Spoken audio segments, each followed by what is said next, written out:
رب اشرح لي صدري ويسر لي أمري واحلل عقدة من لساني يفقه قولي.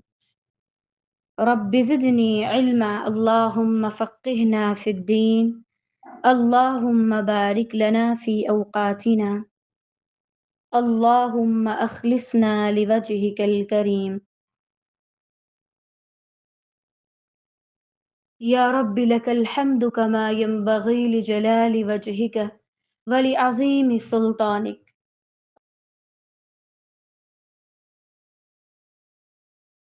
أعوذ بالله من الشيطان الرجيم. بسم الله الرحمن الرحيم. وهو الذي خلق السماوات والأرض بالحق، ويوم يقول كن فيكون قوله الحق، وله الملك يوم ينفخ في الصور، عالم الغيب والشهادة وهو الحكيم الخبير. وإذ قال إبراهيم لأبيه آزر أتتخذ أصناما آلهة إني أراك وقومك في ضلال مبين. وكذلك نري إبراهيم ملكوت السماوات والأرض وليكون من الموقنين.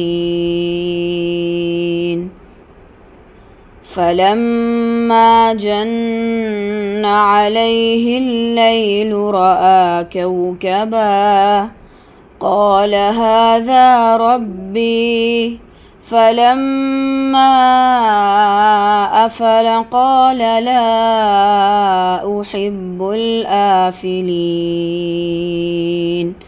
فلما رأى القمر بازغا قال هذا ربي، فلما أفل قال لئن لم يهدني ربي لأكونن من القوم الضالين.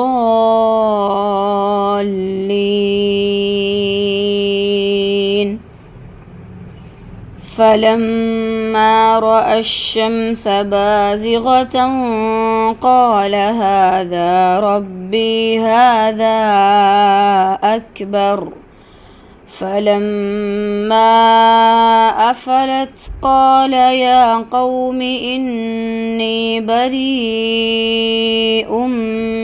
مما تشركون. إني وجهت وجهي للذي فطر السماوات والأرض حنيفا وما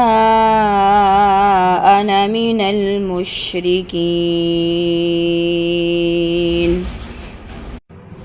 وحاجه قومه قال أتحاجوني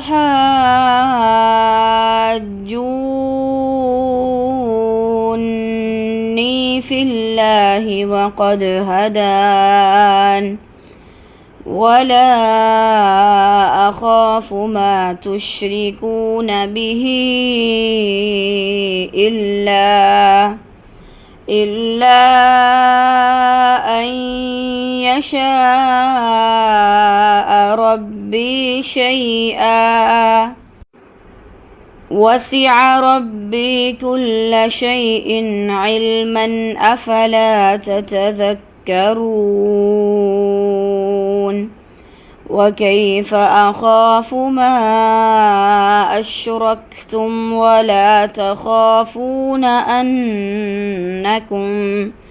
أنكم أشركتم بالله ما لم ينزل به عليكم سلطانا فأي الفريقين أحق بالأمن إن كنتم تعلمون